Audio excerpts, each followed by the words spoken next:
Kombucha, minuman probiotik yang sedang diburu masyarakat.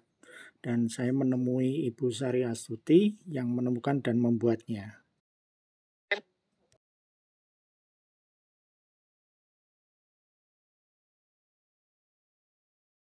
Awal mulanya Bu, mungkin bisa cerita soal kombucha ini. Dibuat dari apa, bahan apa, kemudian Ibu kok tertarik membuat itu karena ada ini ya kebutuhan ya pada waktu itu ya. Nah terus kemudian apa yang Ibu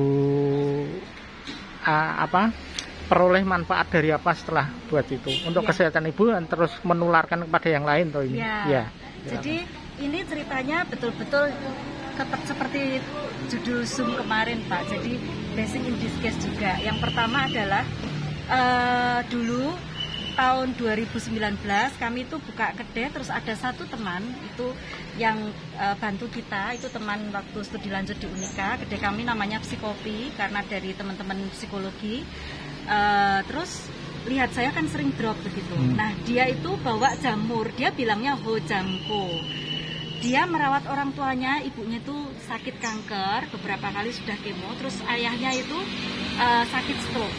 Dan merawatnya dengan cairan formula katanya jamur, bilangnya begitu jamur, sehat sekali. Itu juga dapat dari teman keluarga mereka yang katanya untuk merawat jantungnya lebih kuat, gitulah kira-kira. Terus saya akan coba-coba, ya mungkin memang saya suka eksperimen ya. Waktu itu masih di kedai kan, saya bikinnya di kedai.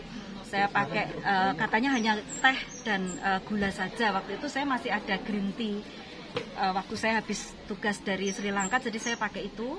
Terus habis itu saya cicip-cicipkan toh sama pelanggan, sama teman-teman yang datang gitu. Nah, saya sudah mulai konsumsi rutin kok enak di badan. Memang terus terang enak di badan. Nah, waktu itu kan saya masih sakit. Jadi salah satu dokter itu, dokternya ganti-ganti ceritanya Pak. Gitu, karena tidak tahu sakitnya apa. Terus memerintahkan untuk saya gundul rambut gitu ya, karena banyak sekali luka-luka, jadi dermatitis itu. Nah itu tiba-tiba ya drop sendiri, berkurang begitu. Terus kulitnya kan dulu juga ya begitulah berantakan. Terus waktu saya cicip-cicip, kata teman-teman dan pelanggan kok enak di badan. Tiba-tiba BAB ku lancar loh. Sariawan kok tiba-tiba hilang, ini ada apanya sih gitu. Terus akhirnya mereka mau, tapi tidak mau gratisan. Itu memang saya sih berkat. Jadi terus akhirnya minta dimasukkan ke menu kedai, jadi menu kedai. Tapi waktu itu masih yang seperti ini, asli polosan gitu aja. Kami kasih chia seed, kami kasih bunga, kami cemplungi buah. Nah, terus awal Maret itu kan dinyatakan pandemi masuk di Indonesia. Kami sudah mulai nutup kedai, hanya reservasi begitu saja. Maksudnya tidak kami buka ya, karena kami menyadari saya sama Yos itu komorbid gitu ya, sama dengan suami itu komorbid. Jadi kan yang datang kebanyakan anak muda, jadi suka nongkrong begitu, kami batasin juga. Nah, terus pas Juli itu terpaksa kami tutup kedainya. Akhirnya saya di rumah gitu. Saya sebelum pandemi itu sudah di rumah terus Pak, karena tidak bisa kemana-mana, tidak bisa keringetan. Ini sudah saya bisa keringetan, bisa kemana-mana. Setiap kali keringet pasti muncul semuanya gitu, dan itu nyeri sekali. Terus akhirnya saya bisa eksperimen toh, saya baca-baca, saya pelajari semua jurnal ilmiah tentang kombucha. Terus kebetulan bersamaan saya digabungkan ke grup WhatsApp sama temen dokter yang waktu itu kedainya masih buka ya.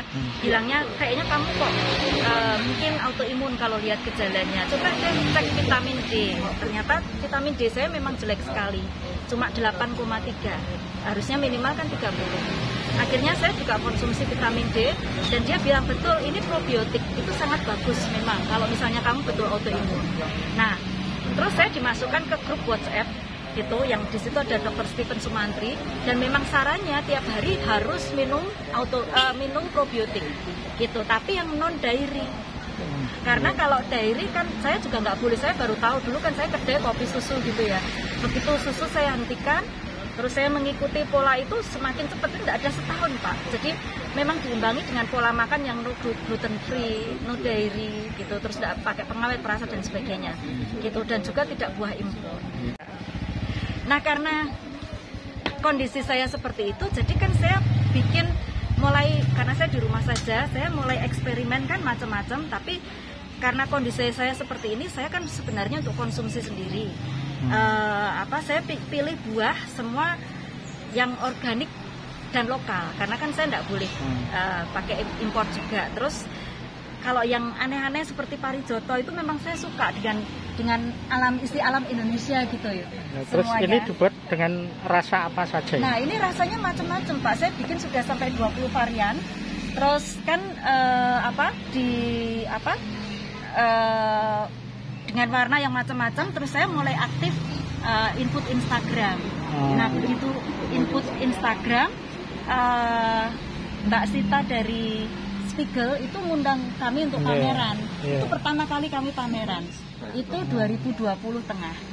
Terus habis itu Mbak Sita juga melihat kan mungkin ingin juga explore ya, minta saya untuk bikin workshop gitu. Jadi workshop cara pembuatan kombucha gitu dan lain sebagainya. Terus dari situ pelanggan terbentuk, terus komunitas pasar sehat juga minta, kan saya sudah pernah ngelamar, terus akhirnya saya di ACC, ini kan komunitas pasar sehat.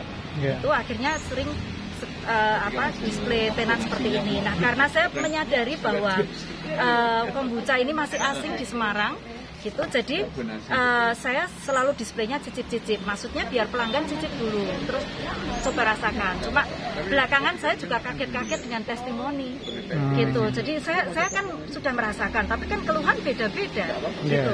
Ada yang bilang diam-diam bilang kemarin itu saya herpes kok gitu, saya tidur jadi enak, jadi nyenyak. Terus yang tadi ibu tadi itu memang harus minum probiotik gitu. Biasanya selama ini kan obat ya, ini beliau soalnya harus kemo gitu, jadi harus fit betul, dan itu merasakan harus sistem imunnya bagus. Terus rata-rata juga ada yang untuk anak yang autisme itu kan ususnya memang sensitif, jadi konsumen saya yang seperti itu. Terus juga autoimun.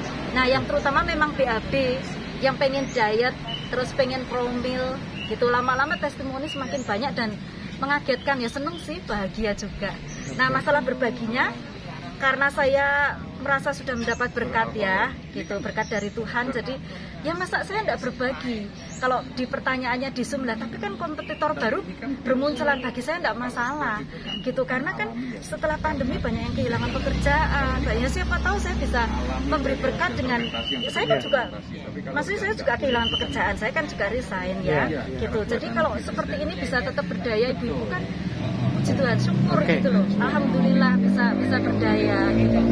Nah, itulah kesaksian Ibu Sari Astuti tentang kombucha, dan saya berada di kedai sehat yang ada di Jalan Menteri Sopeno, Semarang, di Basilia.